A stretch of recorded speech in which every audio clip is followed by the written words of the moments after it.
হ্যাঁ এটা ইউটিউবে ছাড়বো বুঝছো মাথা দিই করছি না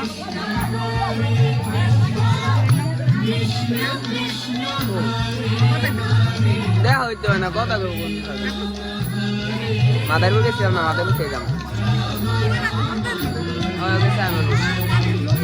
আমি গেছি এই প্রতি কালী পূজায় এই মজা হয়েছে রে ভাই যাই তো নাচের ভিডিও দেখছি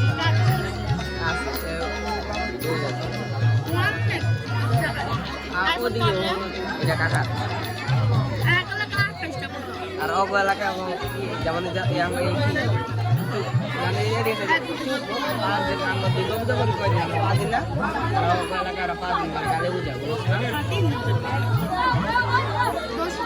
হ্যালো